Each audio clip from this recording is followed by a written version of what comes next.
Muitas pessoas conhecem o Sermão da Montanha, mas quase ninguém entendeu o que ele realmente revela.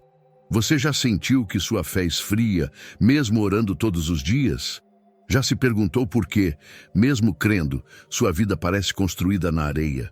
Há palavras de Jesus, esquecidas por muitos, que carregam respostas para a sua alma cansada. Neste vídeo, você vai descobrir verdades escondidas, promessas esquecidas e um chamado que pode mudar tudo. Mas atenção, nem todos estão prontos para ouvir o que será dito agora. Na brisa da Galileia, entre colinas simples e corações sedentos, Jesus subiu, não a um trono, mas a uma montanha. Ali, diante de pescadores, viúvas e fariseus curiosos, ele abriu a boca e o céu pareceu se inclinar para ouvir. O Sermão da Montanha não foi apenas um discurso, foi a semente de um novo mundo, um chamado para que sal e luz voltassem a temperar a vida humana com sentido e santidade. Naquele tempo, o povo judeu estava esmagado sob o peso de leis rígidas, de líderes religiosos que exigiam obediência exterior, mas esqueciam a compaixão. Então, veio Jesus e, com palavras que pareciam vindas do trono eterno, revelou a nova lei, escrita não em tábuas de pedra, mas no coração. Foi ali, naquela montanha, que ele desenhou o contorno do reino de Deus. Um reino onde os últimos seriam os primeiros e os mansos herdarão a terra. Imagine ouvir pela primeira vez: bem-aventurados os que choram. Aquilo não era filosofia, era promessa divina. Cada frase de Jesus naquela colina acendia uma vela na alma dos que estavam à margem. Ele não falava aos teólogos da elite, mas aos aflitos, aos que buscavam o Pai Nosso mesmo sem sabê-lo. Aquelas palavras eram como uma chave espiritual, abrindo portas antes seladas. A espiritualidade, até então associada ao templo e ao sacrifício, foi transportada por Jesus para o interior do ser. Ele não destruiu a lei, ele a transfigurou. Agora, não bastava não matar, era preciso purificar o coração da raiva. Não era apenas evitar o adultério, mas cultivar a pureza de coração. A Galileia se tornou palco do maior manifesto da justiça com misericórdia que o mundo já viu. Essa cena, o mestre sentado, as multidões ao redor, o céu testemunha, continua ecoando. E quem hoje se senta diante dessas palavras também se vê diante de uma escolha: seguir construindo sobre a areia ou sobre a rocha. Porque aquele sermão não terminou naquela colina. Ele ainda sussurra aos que têm ouvidos, e é aí que entra a verdadeira revolução. Você já se sentiu perdido, desconectado de quem realmente é, e sem saber qual o plano de Deus para a sua vida? A verdade é que você não está aqui por acaso. Deus tem um propósito para você, e eu quero te ajudar a descobri-lo. Por isso, criei 3 e-books que vão transformar sua jornada com Deus. Clique no link no comentário fixado e comece sua transformação agora. Num tempo onde a espada respondia à espada e o ódio se multiplicava como praga entre os homens, Jesus pronunciou palavras que soaram como trovões em meio ao silêncio moral. Ele não apenas falava de amor, ele exigia amor aos inimigos. Não apenas compaixão pelos que sofrem, mas também pelos que nos ferem. Era mais que um convite. Era um confronto entre 2 reinos, o do egoísmo e o do evangelho. Oferece a outra face. Essa frase aparentemente simples quebrou paradigmas milenares de justiça retributiva.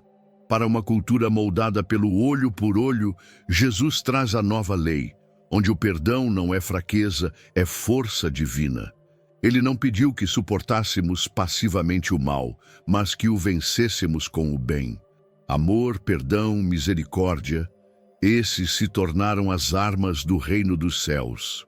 A compaixão, que no mundo é vista como fraqueza, no coração de Cristo é o trono do poder. Ele tocava leprosos, comia com pecadores e chorava com as viúvas. Mostrava que o verdadeiro poder espiritual está em se ajoelhar ao lado de quem sofre. O caminho de Jesus era o da integridade que sangra, da graça que abraça, da fé que transforma sem exigir troféus. Esse pensamento, que a vida abundante não vem da vingança, mas da entrega, inverteu os alicerces da lógica humana. Perdoar 70 vezes 7, amar quem nos amaldiçoa. A mente humana hesita, mas o espírito que conhece a cruz reconhece que ali está a verdadeira liberdade. Jesus inaugurou uma ética onde o sacrifício vence o orgulho e a generosidade derrota a dureza do coração.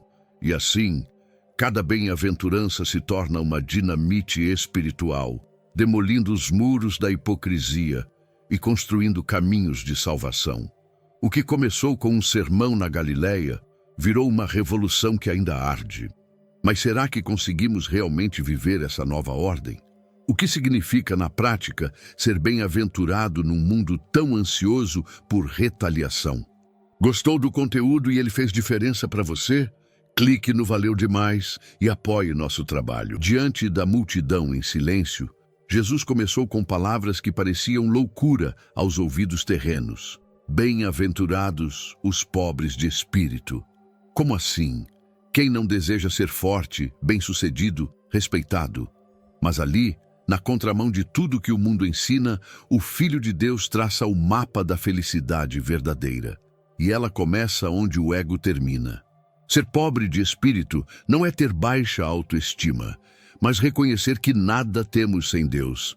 É o oposto da soberba religiosa e da autossuficiência.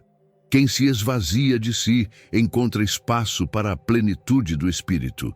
Já os que choram são bem-aventurados porque não endureceram o coração.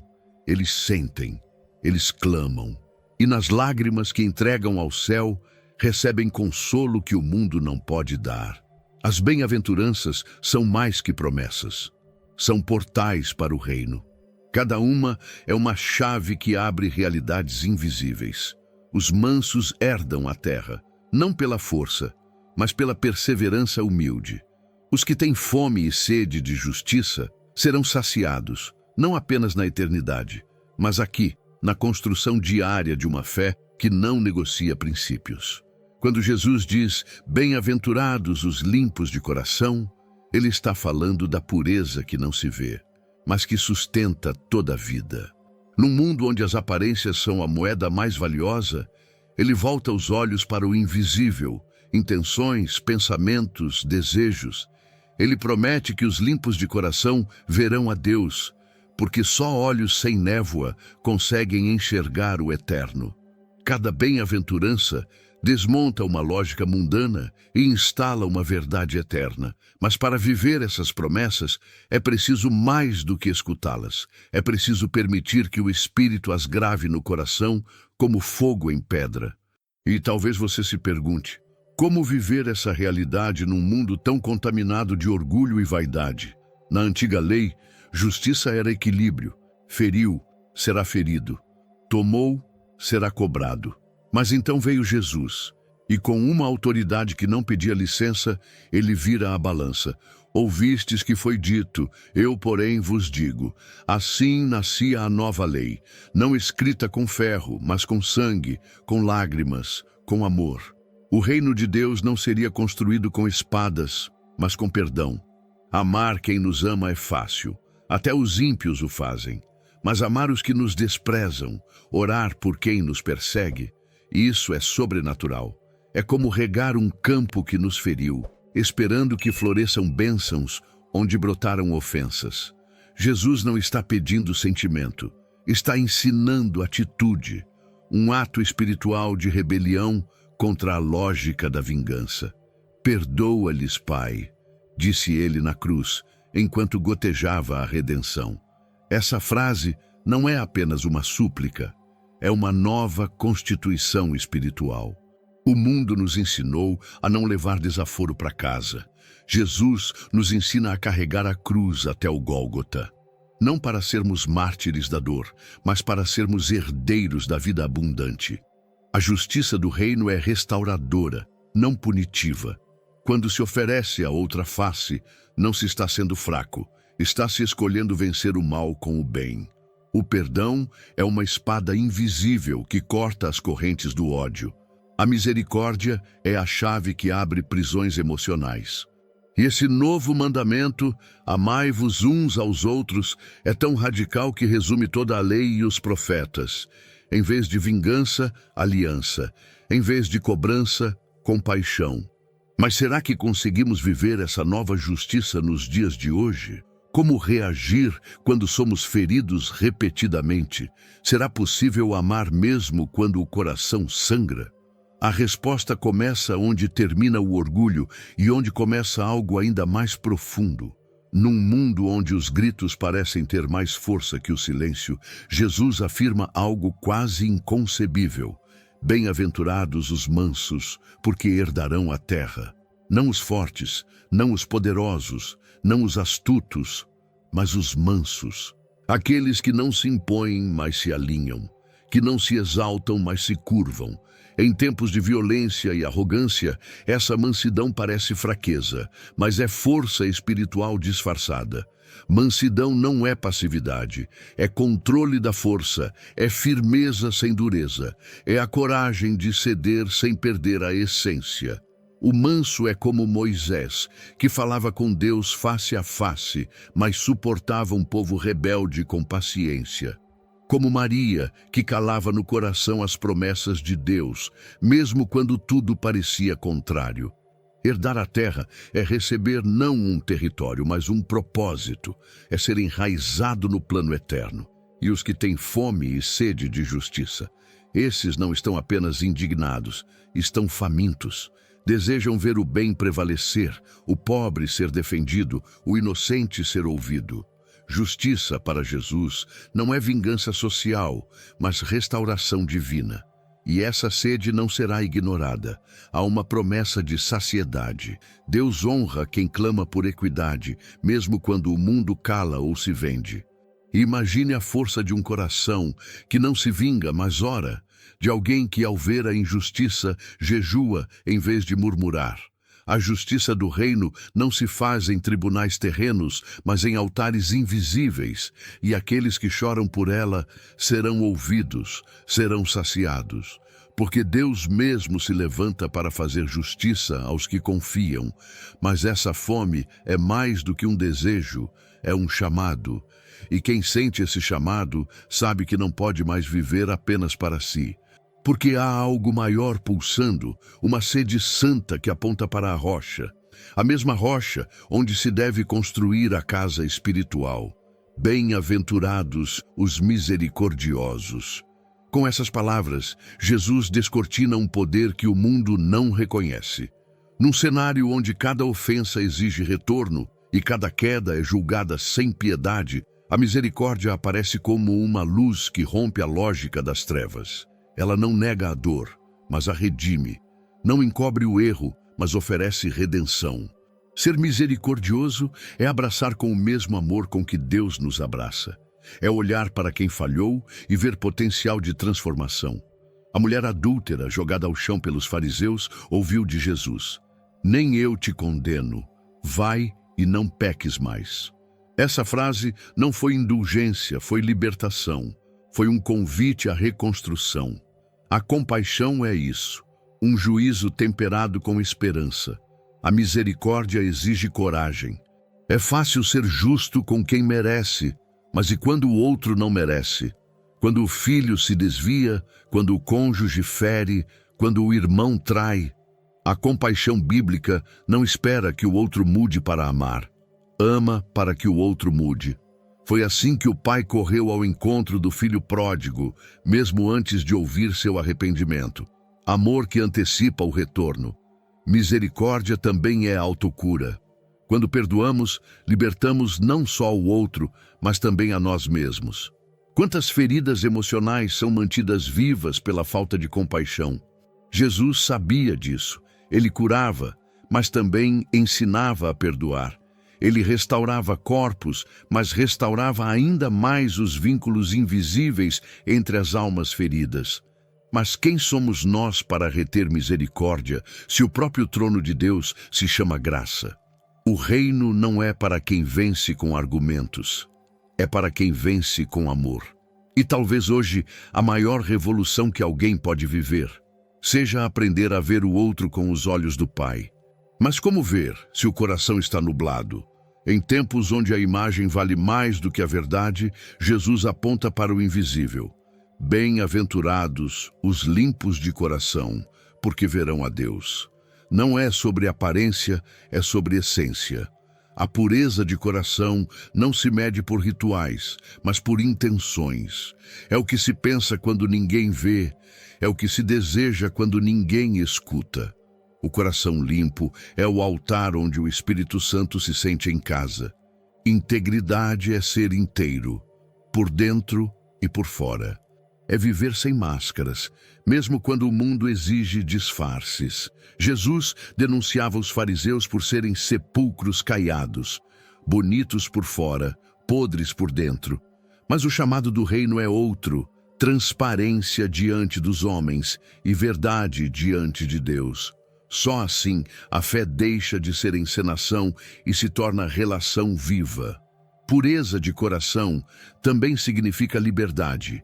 Quem vive com intenções puras não teme ser exposto. Não precisa controlar narrativas, nem esconder cicatrizes. Vive com o céu por dentro, mesmo quando o inferno ruge por fora. Como José no Egito, que preferiu a prisão ao pecado. Como Daniel, que orava mesmo sabendo que seria lançado aos leões. Eles viam a Deus, mesmo em meio ao caos. A pureza não é ingenuidade. É sabedoria que escolhe a luz, mesmo sabendo o custo. Num mundo que normaliza a mentira, a sedução e o egoísmo, manter o coração limpo é como manter uma fonte cristalina no meio do deserto. Requer vigilância, oração e um compromisso constante com o céu. Quem busca essa pureza encontra paz, porque não há conflito entre o que sente, o que diz e o que vive. Mas como manter essa pureza em tempos tão sombrios? Como não se contaminar?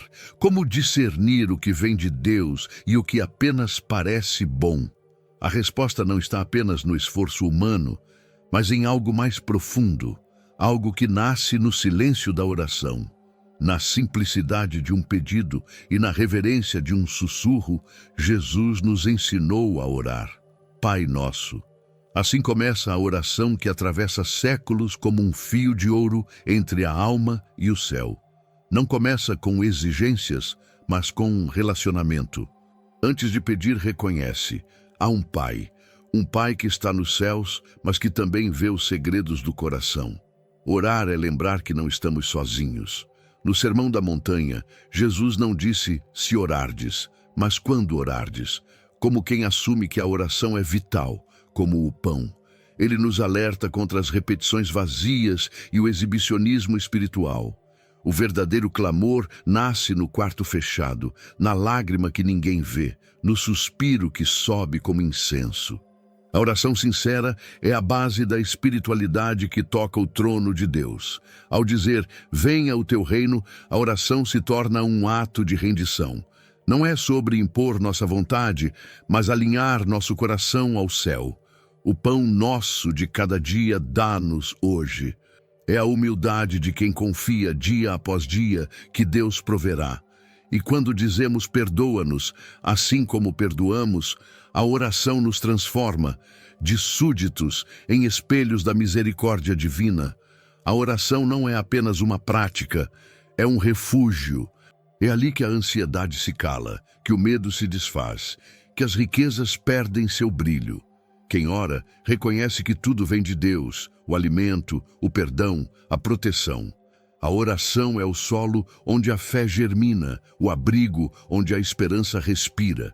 E o Pai, que vê em secreto, recompensa com paz. Mas como confiar nesse Pai quando o futuro parece tão incerto? Como descansar quando o coração está inquieto e as vozes do mundo gritam mais alto que a do Espírito? Há um convite nas entrelinhas do Pai Nosso, algo que nos prepara para o próximo passo: buscar primeiro o reino.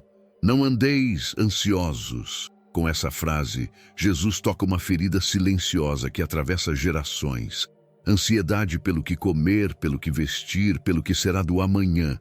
Ele sabia Sabia que, embora os corações desejassem o céu, estavam acorrentados à terra. Mas então, como uma chave que abre todas as trancas, ele diz: buscai primeiro o reino de Deus e a sua justiça, e todas estas coisas vos serão acrescentadas. A obsessão pelas riquezas é um veneno disfarçado de segurança. Jesus falou de tesouros que a traça corrói, que os ladrões roubam. Porque o que é construído fora do reino se desfaz com o tempo. Ele não condena o trabalho, nem a prosperidade, mas o coração dividido. Onde está o teu tesouro, aí estará também o teu coração. E é nesse ponto que a ansiedade nasce. Onde há apego, há medo de perder. Jesus nos convida a olhar os lírios do campo e as aves do céu. Eles não semeiam, não colhem e, no entanto, são sustentados. Não porque são passivos, mas porque estão no lugar certo, fazendo o que foram criados para fazer.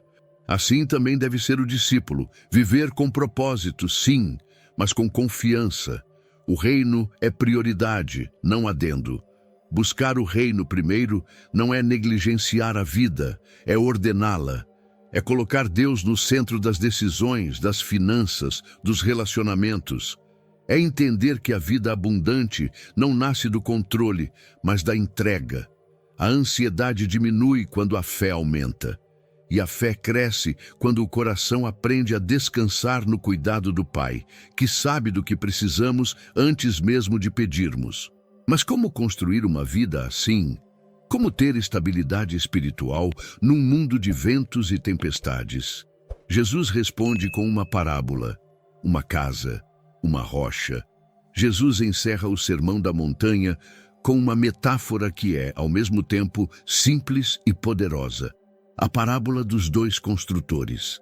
Ele compara aquele que ouve e pratica suas palavras a um homem prudente que constrói sua casa sobre a rocha.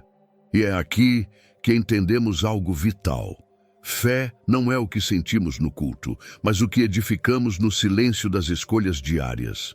O alicerce de uma vida não se vê, mas define tudo.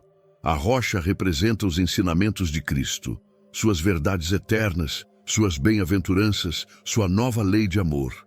Edificar sobre ela é viver com integridade, mansidão, perdão e confiança, mesmo quando o mundo nos empurra para o contrário. É escolher a fidelidade mesmo no anonimato, a compaixão mesmo na injustiça, a oração mesmo no silêncio. É saber que seguir Jesus pode ser estreito, mas é firme.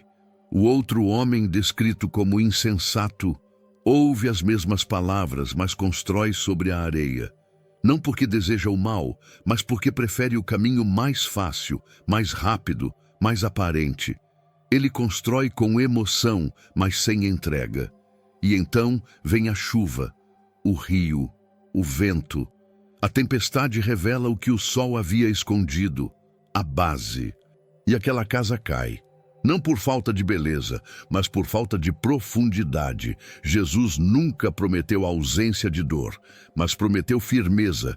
E essa firmeza está em obedecer, não apenas em crer. Muitos conhecem o Pai Nosso, mas poucos vivem como filhos. Muitos citam o Sermão da Montanha, mas poucos o usam como plano de construção espiritual. A casa sobre a rocha não é a que evita a tempestade, mas a que permanece de pé depois dela. No fim, a parábola nos confronta com uma escolha silenciosa e definitiva: construir com fé ou com aparência. Porque não são os ventos que nos destroem, é a falta de fundação. E quem constrói sobre Cristo não apenas sobrevive, floresce. Mesmo com lágrimas no rosto e cicatrizes na alma, permanece de pé, porque a rocha não falha. Porque a palavra de Jesus nunca cai. Se essas palavras tocaram algo dentro de você, não ignore. O Sermão da Montanha não é apenas uma mensagem bonita, é um chamado à transformação. Comece hoje mesmo a construir sobre a rocha. Perdoe, ore, busque o reino. Jesus deixou o mapa, agora a escolha é sua. Você está pronto para viver uma fé profunda, firme e verdadeira. Inscreva-se no canal e ative as notificações para continuar recebendo revelações que despertam sua alma. O tempo está passando, mas Deus ainda está falando. Você aprendeu a construir sua vida sobre a rocha. Mas e quando o que você mais deseja não está nos planos de Deus? No próximo vídeo, descubra os sinais espirituais de que Ele não quer que você esteja com alguém.